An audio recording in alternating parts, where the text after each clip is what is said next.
Zur Einstimmung auf diese festliche Festtagsfolge ein Stück exklusive Lyrik. Tief im Innern, meist verborgen, harren unheilvolle Daten. Als Genom kodiert und warten, schaffen Jahr um Jahr mir Sorgen. Guck mal. Nicht rezessiv, nein dominant, sprießt diese Saat durch meine Haut. Fürwahr, wovor mir wirklich graut, der Wahnsinn nimmt mich an die Hand. Da brüllt das Weib schockiert herein, nicht wieder diese Zeit, oh nein. Und doch, verkrümmt, verdreht um jede Achse, offenbart so dann doch Sachse. Verbübscht. Rauchmännchen, Spielzeug, weit und breit, ich spei die feinste Schnitzerei. Welt erwache, jauchze frei, es ist wieder Weihnachtszeit.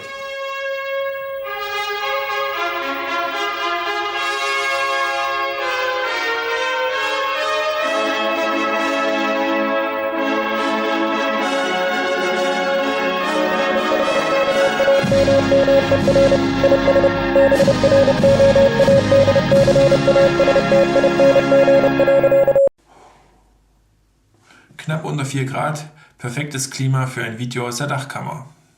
Ich habe letztens mal meinen Namen in einem Namensatlas gesucht und dachte, jetzt als verantwortungsvoller Familienvater sollte ich auch endlich zu meinem sächsischen Erbe stehen und tun, was Sachsen ebenso zur Weihnachtszeit tun. Nicht das, sondern wir basteln uns einen Schwibbogen. Am bekanntesten ist wohl das Motiv, wo 2 Bergleute das sächsische Wappen mit den Chorschwertern festhalten, darum noch ein Schnitzer und eine Klöpplerin, die 3 Haupterwerbsquellen im Erzgebirge, Hufeisen für den Bergschmied, Truhe mit Werkzeug, Leuchter, Räuchermännchen und Engel für die guten Geister des Hauses, dazu noch ein bisschen Fruchtbarkeitssymbolik, aber im Grunde gibt es das heute mit allerlei Motiven, ja christliche Motive, Natur, Tiere und was halt sonst so anfällt, und wir bauen uns heute einen eigenen nur für uns. Der Plan ist der folgende: Der Bogen soll aus 3 Ebenen bestehen, um eine gewisse räumliche Tiefe zu bekommen. Zusammengehalten wird alles von verschiedenen Steckverbindungen und noch 2 Füße zum Reinstecken und dazwischen noch die Kerzen zum Beleuchten.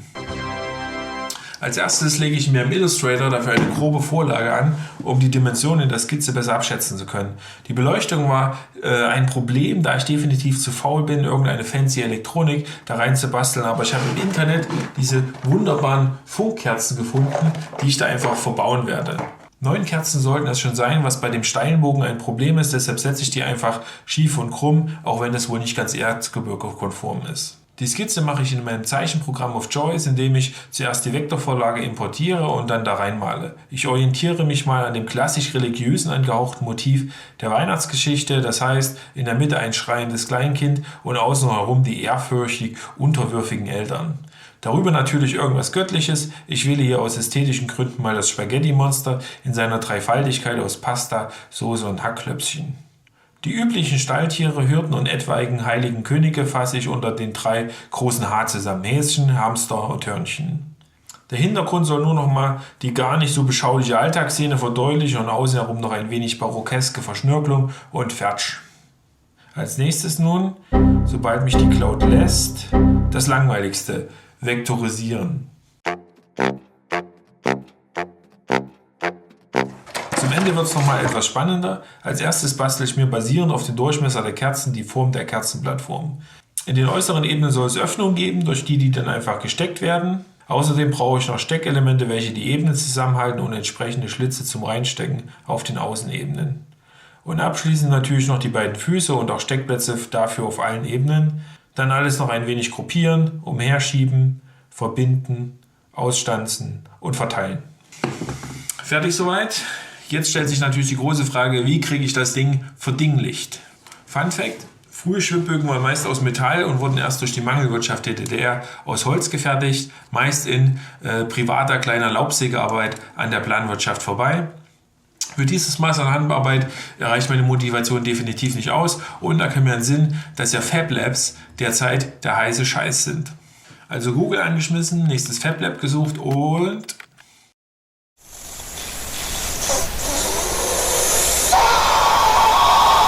dann erschien mir jedenfalls wie aus dem Nichts auf Twitter der Frank und wies mir den Weg nach.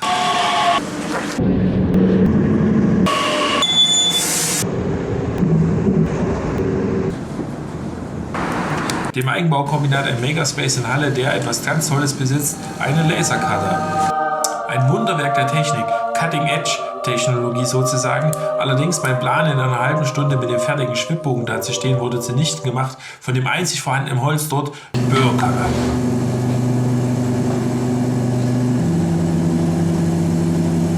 Wie sich nämlich herausstellte, ist Birke so hart, dass der Laser nicht einfach durchlasern kann und man ewig 3-mal drüber lasern musste und selbst dann fiel das Werkstück nicht einfach so heraus. Deshalb jetzt die Top 5 Werkzeuge, falls man zu hartes Holz in einen schwachen oder falsch eingestellten Laser steckt. Platz 5, die Hände. Platz 4, der Cutter oder das Skalpell.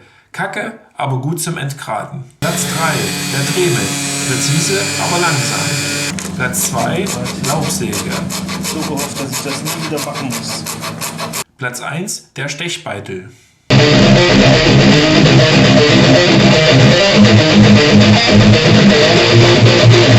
Und so, nur 7 Stunden später, ist Schneide mittlerweile weihnachtlich, zugefroren unpünktlich und die Flamme von Leuna leuchtete mir den Heimweg.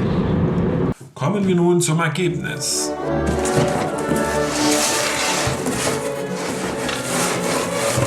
Ich präsentiere verbranntes Holz. Hat sich eigentlich schon mal jemand gefragt, wozu dieses scharfkantige Ding hin sein soll? Ich weiß es jetzt, zum Öffnen des Holzleims, weil man in der Dachkammer kein Messer zur Verfügung hat. Schritt 1: Anbringen der einzelnen Kerzenhalter auf den Kerzenhalterplattform.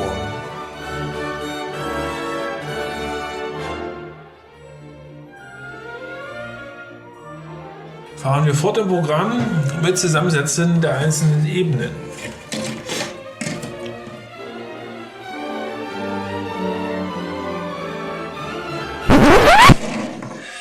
Falsch rum.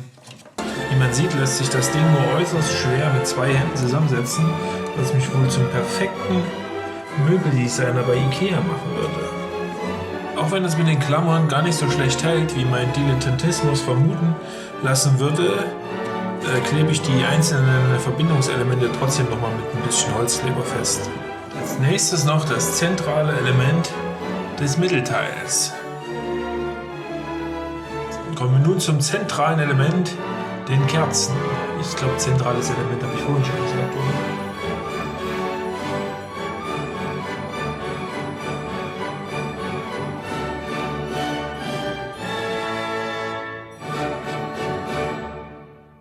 Für den ersten Entwurf, jemals was für den Lasercutter entworfen zu haben, bin ich ganz zufrieden.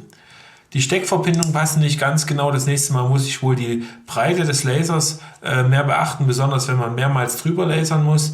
Die Ränder sind teilweise vielleicht etwas angebrannt. Durch die Laubsäge ist an vielen Stellen das Holz abgesplittert.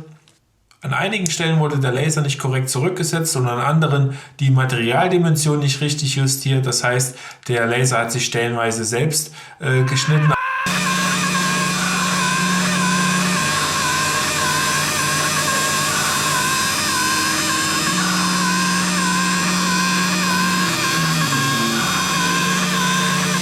Im Großen und Ganzen bin ich ganz zufrieden. Es ist wie gesagt eine Zelebrierung des Unperfekten. Der erste Wabi-Sabi Schwibbogen 9 von 10 would do again. Das war's von mir soweit. Ich kuriere jetzt meine Dachkammererkältung aus und wir sehen uns dann nächstes Jahr. Tschüss.